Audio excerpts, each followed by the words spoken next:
সন্ধ্যায় বেলকনিতে কাপড় শুকাতে দিতে গিয়ে ছেলে বলল, মা, আমি চাই এই সংসারের কাপড়গুলো আমাদের দুজনের হোক। সন্ধ্যায় কাপড় শুকাতে দিচ্ছিলাম ব্যালকনিতে। ছেলে এসে সাহায্য করতে লাগল। একটা শাড়ি ধরতে গিয়ে আমাদের হাত স্পর্শ হল। সে হাত সরালো না, আমিও সরালাম না। কিছুক্ষণ এভাবে দাঁড়িয়ে রইলাম। হঠাৎ সে বলল, মা, তুমি এই বাড়ির সবকিছু একা একা সামলাও। আমি বললাম, তুই তো আছিস। সে শাড়িটা দড়িতে কি ঝুলিয়ে দিয়ে বলল, মা, আমি সাহায্য করি ছেলে হিসেবে, কিন্তু আমি চাই আমি তোমার পাশে থাকি স্বামী হিসেবে। গো, আমি থমকে গেলাম। সে আমার দিকে এগিয়ে এসে বলল, এই কাপড়গুলো, এই সংসার, সবকিছু আমি তোমার সাথে ভাগ করে নিতে চাই গো। আমি বললাম, তুই কি বলছিস? সে আমার হাত ধরল। মা, আমি তোমাকে একজন নারী হিসেবে ভালোবাসি। আমি চাই তুমি আমার স্ত্রী হও। যে বেলকনিতে হাওয়া বইছিল, কাপড়গুলো উঠছিল, সে বলল, মা, আমরা একসাথে এই বাড়ি সাজাবো, একসাথে সংসার করব। গো, আমার মন দোলা খেতে লাগলো হাওয়ার সাথে। ছেলে, এসব তো হয় না, কাঁপা গলায় বললাম। সে আরও কাছে এসে বলল, কেন হবে না? আমি তোমাকে খুশি রাখব, যত্ন করব। সূর্য ডুবে যাচ্ছিল আকাশে, কিন্তু তার প্রেমে সূর্য আমার মনে উদিত হচ্ছিল। এই গল্পটি সম্পূর্ণ শুনলে আপনাদের পানি অটোমেটিক বের হয়ে যাবে, সো যত দ্রুত সম্ভব হাতের কাছে টিস্যু নিয়ে বসে পড়ুক। বিছানার চাদর যেন নষ্ট না হয় সেটা সম্পূর্ণ খেয়াল রাখার অনুরোধ জানিয়ে গল্পটি এখন শুরু করব। তার আগে সর্বশেষ অনুরোধ, দয়া করে এমন পানি বের করার গল্প নিয়মিত শুনতে আমাদের চ্যানেলটি সকলেই সাবস্ক্রাইব করুন। ধন্যবাদ। হ্যালো বন্ধুরা, আমার নাম রাধিকা দাস। আমার বয়স 40 বছর। আমার স্বামীর নাম সুদীপ দাস, বয়স 43 বছর। আমাদের 2 সন্তান, রাজীব আর পুষ্পা। রাজীব 18 বছর বয়সী, কলেজে পড়ে। পুষ্পা 10 বছর বয়সী, স্কুলে যায়। আমার স্বামী সুদীপ ব্যবসার কাজে প্রায়ই বাইরে থাকে। এই 6 মাস ধরে সে দিল্লিতে একটা নতুন প্রকল্পে কাজ করছে, ফলে বাড়িতে আমি একাই সব সামলাতে হয়। রাজীব ছেলেটা অবশ্য অনেক সাহায্য করে, বাজার করে, ছোট বোনের স্কুলের খোঁজ খবর রাখে। এই ঘটনাটা ঘটল গত সপ্তাহে। সন্ধ্যাবেলা আমি কাপড়গুলো শুকাতে দিচ্ছিলাম ব্যালকনিতে। রাজীব এসে সাহায্য করতে লাগলো। এমন সময় হঠাৎ করে প্রতিবেশীর বাড়ি থেকে আওয়াজ এলো, চোর, চোর। আমি আর রাজীব দুজনেই ভয় পেয়ে গেলাম। রাজীব বলল, মা, মনে হয় কাকুর বাড়িতে চুরি হচ্ছে কি? আমি বললাম, পুলিশে খবর দেওয়া উচিত। কিন্তু রাজীব বলল, আগে দেখি কি হচ্ছে। মা, তুমি এই কাপড়গুলো নিয়ে ভিতরে চলে যাও, আমি গিয়ে দেখে আসি। আমি তাকে একা যেতে দিতে চাইলাম না। বললাম, না রে, তুই যাবি না, বিপদ হতে পারে। কিন্তু রাজীব জোর করল, মা, আমি তো এখন বর হয়ে গেছি, তুমি চিন্তা করো না, আমি কাকুদের বাড়ির দেয়ালের ওপাশ থেকে দেখে আসো। এই বলে সে চলে গেল। আমি খুব চিন্তিত হয়ে পড়লাম। পুষ্পা তখন পড়ার ঘরে বসে হোমওয়ার্ক করছিল। আমি তার কাছে গিয়ে বললাম, মা পুষ্পা, দাদা গেছে পাশের বাড়িতে, তুই এখানে বসে থাক, আমি ব্যালকনি থেকে দেখছি। পুষ্পা বলল, মা, কি হয়েছে? তুমি এত চিন্তিত দেখাচ্ছ কেন? আমি বললাম, কিছু না মা, তুই পড়াশোনা কর। ব্যালকনিতে গিয়ে দেখি রাজীব পাশের বাড়ির দেয়ালের কাছে দাঁড়িয়ে কিছু দেখার চেষ্টা করছে। হঠাৎ সেখান থেকে একটা লোক দৌড়ে পালিয়ে গেল। রাজীব সেই লোকের পিছনে দৌড়াল। আমার হৃৎস্পন্দন বেড়ে গেল। রাজীব বলে চিৎকার করলাম, কিন্তু সে তো অনেক দূরে চলে গেছে। প্রতিবেশী চৌধুরী কাকু তখন বাইরে এসেছেন। তিনি আমাকে দেখে বললেন, রাধিকা, তোমার ছেলে এদিকে এসেছিল? একটা চোর ছিল আমার বাড়িতে। রাজীব সেই চোরের পিছনে দৌড়ে গেছে। আমি বললাম, কাকু, রাজীব কোন দিকে গেল? ওই যে রেল স্টেশনের দিকে গিয়ে। আমি আর দাঁড়িয়ে থাকতে পারলাম না। পুষ্পাকে বললাম, মা, তুই বাড়িতে থাক, দরজা বন্ধ করে রাখিস, আমি এখনই আসছি গো। পুষ্পা কান্না শুরু করল, মা, তুমি কোথায় যাচ্ছ? আমি একা ভয় পাচ্ছি। ওহ! আমি তাকে বুকে জড়িয়ে ধরে বললাম, কিছু হবে না মা, তোর দাদাকে খুঁজে আনতে যাচ্ছি, তুই ভয় পেও না। আগে চৌধুরী কাকু বললেন, আমিও তোমার সাথে যাব, এই অন্ধকারে তুমি একা যেও না। আগে আমরা দুজনে বেরিয়ে পড়লাম। রেল স্টেশনের দিকে যেতে যেতে চৌধুরী কাকু বললেন, চোরটা আমার বাড়ির জানালার কাঁচ ভেঙে ভিতরে ঢুকেছিল। আমি তখন টিভি দেখছিলাম। আওয়াজ শুনে গিয়ে দেখি একটা লোক আমার স্ত্রীর গহনার বাক্স নিয়ে পালানোর চেষ্টা করছে গিয়ে। আমি বললাম, তারপর আমি চিৎকার করে উঠলাম। লোকটা তখন বাক্স ফেলে দিয়ে জানালা দিয়েই পালিয়ে গেল। সেই সময় তোমার রাজীব এসে পড়ল। আমরা রেল স্টেশনের কাছে পৌঁছে দেখি রাজীব সেখানে নেই। আমি খুব চিন্তিত হয়ে পড়লাম। চৌধুরী কাকু বললেন, চল পুলিশ স্টেশনে যাই, ওরা খোঁজ করবে কু। কিন্তু ঠিক সেই সময় রাজীবকে দেখতে পেলাম। সে একটা পুলিশের সাথে হেঁটে আসছে। আমি দৌড়ে গিয়ে তাকে জড়িয়ে ধরলাম। মা, ভয় পেও না, আমি ঠিক আছি, রাজীব বলল। পুলিশ সাহেব বললেন, এই ছেলেটি চোরটাকে ধরতে সাহায্য করেছে। ওই যে দেখুন, ওটাই সেই চোর। দূরে দেখলাম কয়েকজন পুলিশ একটা লোককে নিয়ে আসছে। রাজীব আমাকে বলল, মা, চোরটা রেল স্টেশনের কাছে একটা পরিত্যক্ত বিল্ডিংয়ে লুকিয়েছিল। আমি পুলিশকে সেই জায়গাটা দেখিয়ে দিয়েছি। চৌধুরী কাকু খুশি হয়ে বললেন, বাহ রাজীব, তিনি তো সত্যিকারের একজন বীর। পুলিশ সাহেব বললেন, এই ছেলেটা খুবই সাহসী। তবে পরবর্তীতে এরকম পরিস্থিতিতে প্রথমে আমাদের জানানো উচিত। কি? আমি রাজীবকে বললাম, তুই তো আমার চোখের সামনে থেকে হারিয়ে গিয়েছিলি, আমি কত ভয় পেয়েছিলাম।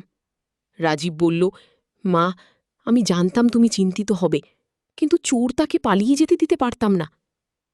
আগে বাড়ি ফেরার পথে চৌধুরী কাকু বলতে লাগলেন, রাধিকা, তোমার ছেলে সত্যিই খুব ভালো, তুমি তার জন্য গর্ব করতে পারিতে। বাড়িতে পৌঁছে দেখি পুষ্পা জানালার কাছে দাঁড়িয়ে আমাদের জন্য অপেক্ষা করছে। আমাদের দেখে সে দৌড়ে এসে রাজীবকে জড়িয়ে ধরল। দাদা, তুমি কোথায় গিয়েছিলে?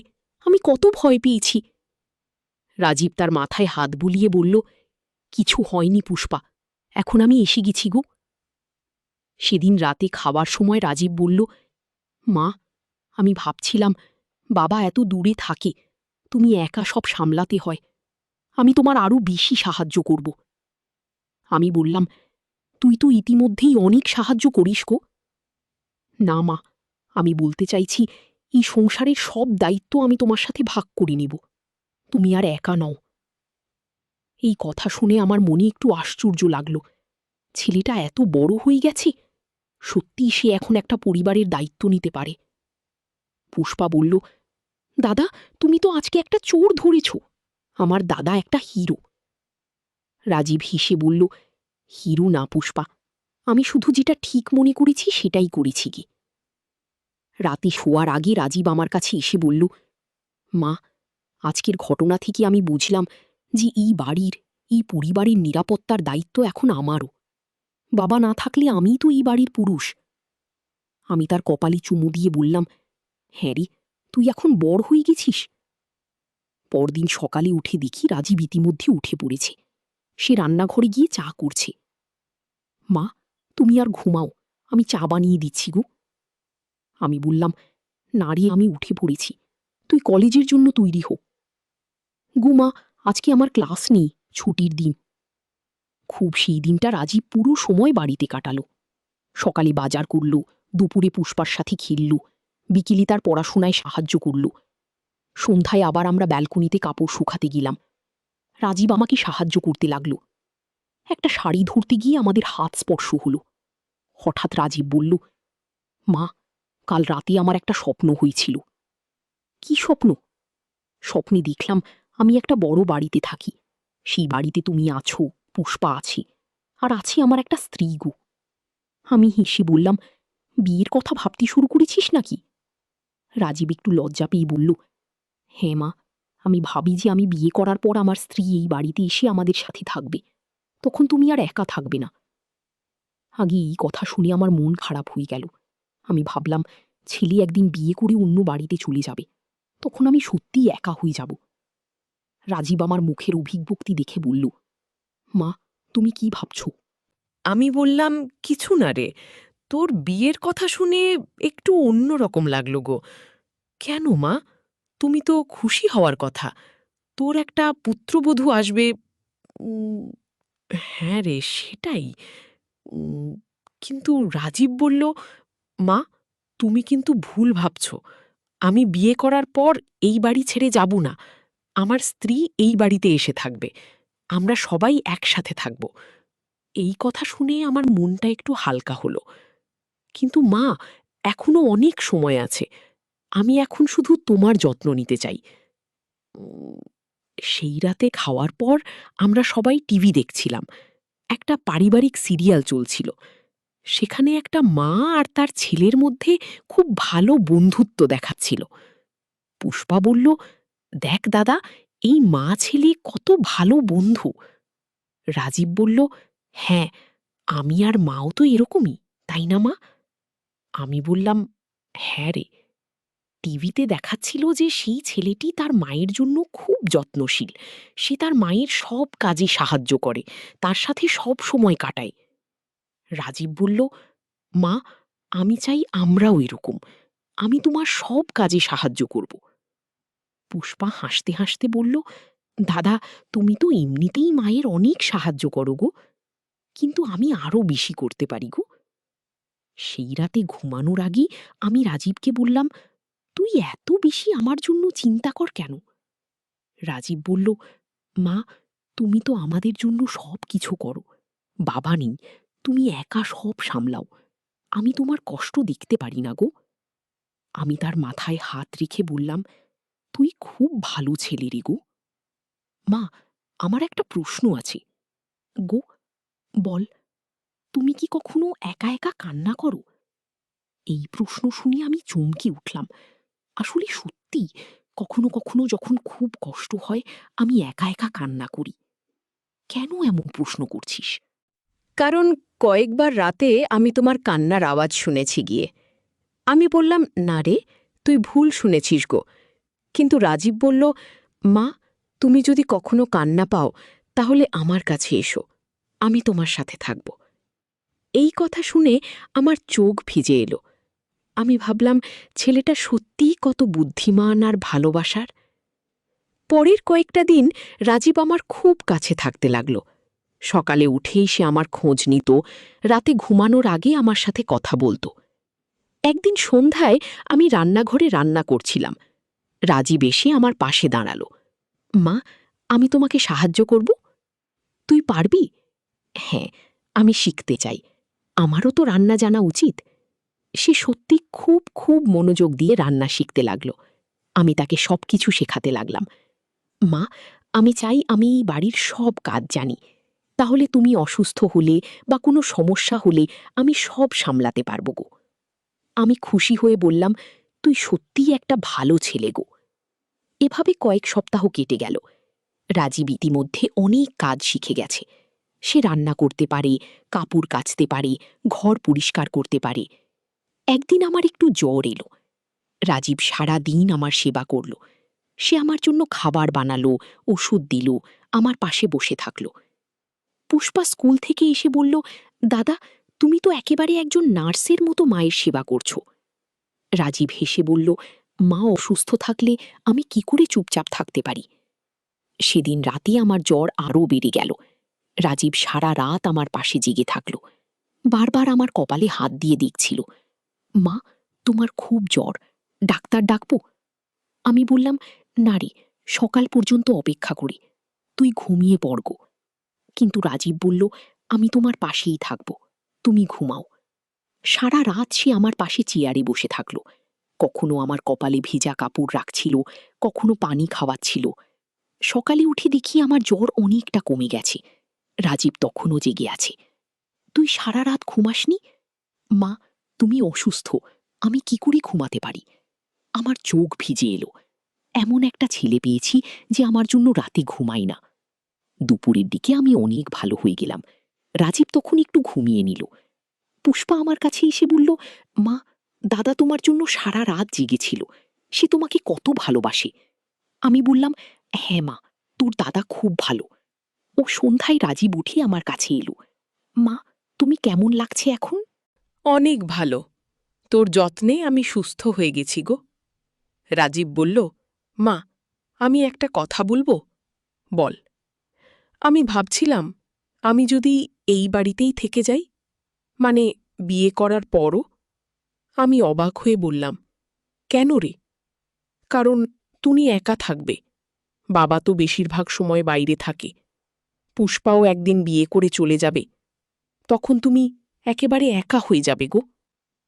আমি বললাম, এইসব নিয়ে তুই এখনই চিন্তা করিস না আগে। কিন্তু রাজীব বলল, না মা, আমি এখনই ঠিক করে রাখতে চাই। আমি এই বাড়িতেই থাকব। আমার স্ত্রী এখানে এসে থাকবে। আমরা সবাই একসাথে একটা বড় পরিবার হয়ে থাকব। এই কথা শুনে আমার মনটা ভালো হয়ে গেল। আসলে আমি সত্যিই ভয় পেতাম যে ছেলে বড় হয়ে আমাকে ছেড়ে চলে যাবে। কিন্তু তোর স্ত্রী রাজি হবে? আমি এমন একটা মেয়েকে বিয়ে করব যে আমার মাকে ভালোবাসবে, যে এই বাড়িতে এসে খুশিতে থাকবে। গিয়ে আমি তার মাথায় হাত বুলিয়ে দিলাম, তুই সত্যিই একটা ভালো ছেলে। গিয়ে সেই রাতে খাওয়ার সময় পুষ্পা বলল, দাদা, তুমি আমাদের সাথেই থাকবে, চলে যাবি না? রাজীব বলল, না পুষ্পা, আমি কোথাও যাব না, আমি এই বাড়িতেই থাকব। তাহলে তো খুব ভালো, আমরা সবাই একসাথে থাকব। খাওয়ার পর আমরা বারান্দায় বসে গল্প করছিলাম। রাজীব বলল, মা, আমি একটা প্ল্যান করেছি। ও কি প্ল্যান? আমি চাই এই বাড়িটা আরও সুন্দর করে সাজাতে। নতুন ফার্নিচার আনব, দেয়ালে সুন্দর পেন্টিং লাগাবো গো। পুষ্পা হাততালি দিয়ে বলল, বাহ দাদা, তাহলে আমাদের বাড়ি একেবারে রাজবাড়ির মতো হয়ে যাবে। আমি বললাম, এত টাকা কোথায় পাবি? রাজীব বলল, আমি পার্ট টাইম কাজ করব, কলেজের পড়াশোনার পাশাপাশি টিউশানি করব। আমি বললাম, তোর পড়াশোনার ক্ষতি হবে না? না মা, আমি সব সামলাতে পারব। সত্যি, পরের সপ্তাহ থেকে রাজীব কয়েকটা বাচ্চাকে টিউশানি পড়ানো শুরু করল। সন্ধ্যায় 2 ঘন্টা সে টিউশানি করত। প্রথম মাসেই সে বেশ ভালো টাকা আয় করল। সেই টাকা দিয়ে সে বাড়ির জন্য কিছু জিনিস কিনল। একদিন সে বাজার থেকে সুন্দর একটা ফুলদানি নিয়ে এলো। মা, এটা কেমন লাগছে?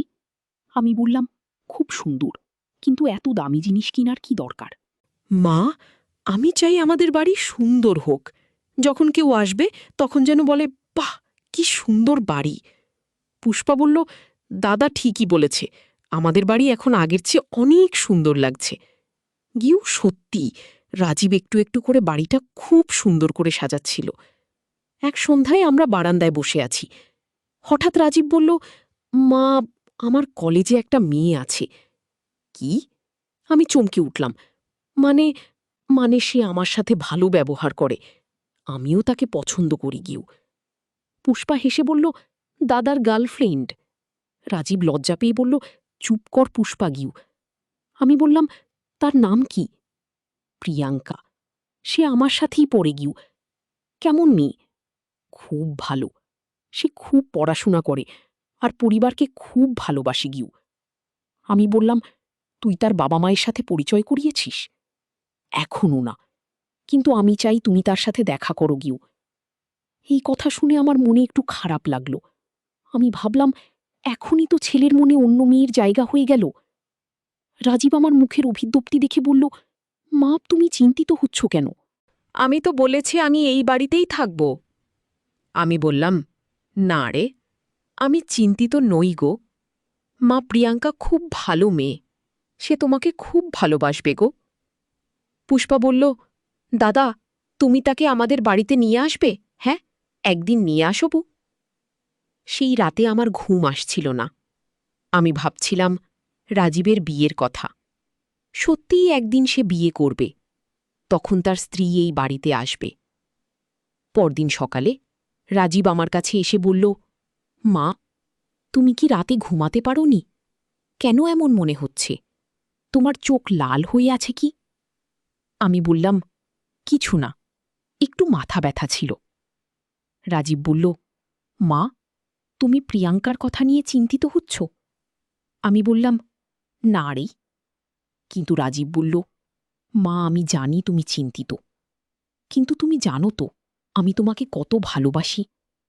প্রিয়াঙ্কা এলেও সেই ভালোবাসা কমবে না আগে। এই কথা শুনে আমার মনটা একটু হালকা হল। মা, আমি চাই তুমি প্রিয়াঙ্কার সাথে দেখা করো, তাহলে তুমি বুঝবে যে সে কত ভালো মেয়ে কি।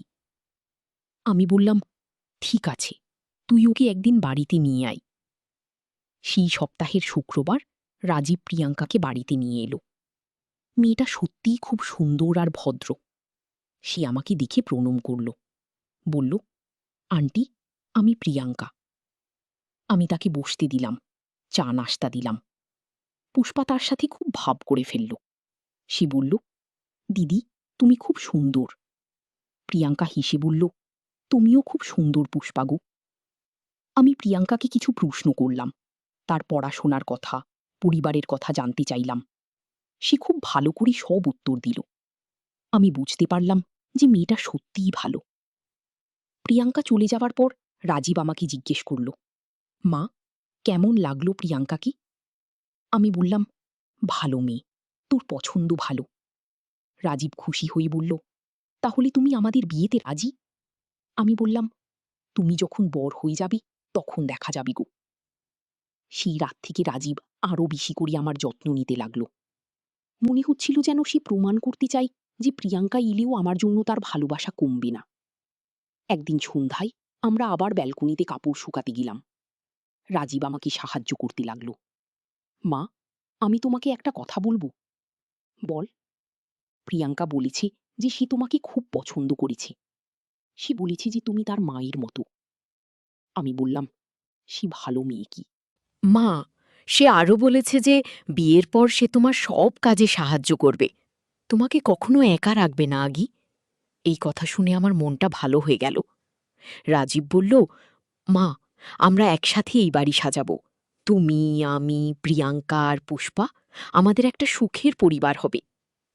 ওলাম, হ্যাঁ রে। মা, আর একটা কথা, আমি আর প্রিয়াঙ্কা ঠিক করেছি যে আমাদের বাচ্চারা তোমাকে দাদি না বলে মা বলবে, কারণ তুমিই তো তাদের আসল মা হবে গো। এই কথা শুনে আমার চোখ ভিজে এলো। আমি ভাবলাম, এমন একটা ছেলে পেয়েছি যে আমাকে কখনো একা রাখবে না। সূর্য ডুবে যাচ্ছিল আকাশে। আমি আর রাজীব কাপড় শুকিয়ে ভিতরে আসলাম। সে রাতে ঘুমানোর আগে রাজীব আমার কাছে এসে বলল, মা, আমি তোমাকে প্রতিজ্ঞা করছি যে আমি সারা জীবন তোমার যত্ন নেব, তোমাকে কখনো একা রাখব নাই। আমি তার কপালে চুমু দিয়ে বললাম, তুই আমার সবচেয়ে বড় সম্পদ গো। এভাবেই আমার জীবনে একটা নতুন অধ্যায় শুরু হলো। রাজীব আর প্রিয়াঙ্কার সাথে আমি একটা সুখের স্বপ্ন দেখতে লাগলাম, যেখানে আমি একা নই, যেখানে আমার চারপাশে ভালোবাসা আর যত্ন। তারপর একদিন সুদীপ দিল্লি থেকে ফিরে এলো। সে রাজীবের পরিবর্তন দেখে খুব খুশি হল।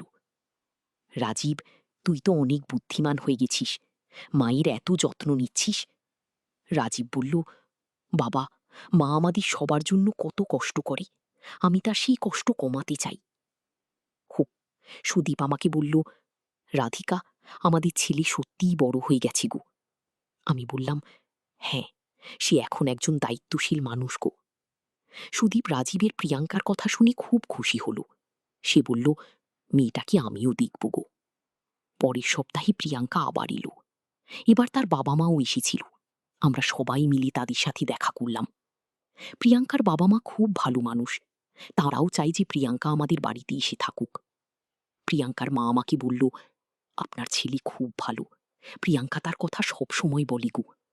আমি বললাম, আপনার মেয়েও খুব ভালো। সেদিন সবাই মিলে ঠিক করলাম যে রাজীব আর প্রিয়াঙ্কার বিয়ে আগামী বছর হবে। সেই রাতে রাজীব আমার কাছে এসে বলল, মা, এখন তুমি খুশি?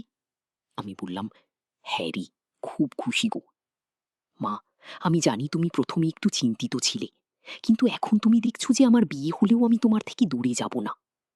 আমি তার হাত ধরে বললাম, তুই সত্যিই একটা ভালো ছেলে, আমি তোর জন্য গর্ব করি গো। মা, আগামী বছর প্রিয়াঙ্কা এই বাড়িতে এসে থাকবে, তখন তোমার একটা মেয়ে হবে গো। আমি বললাম, হ্যাঁ, আমি তার অপেক্ষায় আছি গো। এভাবেই আমার জীবনের একটা সুন্দর পর্ব শুরু হলো, যেখানে আমি আর একা নই, যেখানে আমার চারপাশে ভালোবাসা আর যত্ন। আর রাজীব, সে এখনো প্রতিদিন আমার যত্ন নেয়া, প্রিয়াঙ্কার সাথে পরিচয়ের পরেও সে আমার জন্য সময় কাটায়, আমার সাথে কথা বলি, আমার সব কাজে সাহায্য করে। আমি বুঝে গেছি যে রাজীব যখন বলেছিল, ও, এই সংসারের কাপড়গুলো আমাদের দুজনের হোক, তার মানে ছিল সে চাই এই পরিবারের সব দায়িত্ব আমার সাথে ভাগ করে নিতে। সে চেয়েছিল আমাকে একা রাখতে নয়, বরং আমার পাশে একজন দায়িত্বশীল ছেলে হিসেবে থাকতে। আর আজ যখন আমি এই গল্পটা বলছি, তখন রাজীব আর প্রিয়াঙ্কার বিয়ে হয়ে গেছে। প্রিয়াঙ্কা এই বাড়িতে এসেছি, সে সত্যিই আমার মেয়ের মতো। আর এইভাবেই আমার জীবনের সবচেয়ে সুন্দর অধ্যায়টি শুরু হয়েছিল একটি সন্ধ্যায়, ব্যালকনিতে কাপড় শুকানোর সময়, যখন আমার ছেলে আমাকে বলেছিল যে সেই সংসারের সব দায়িত্ব আমার সাথে ভাগ করে নিতে চাই।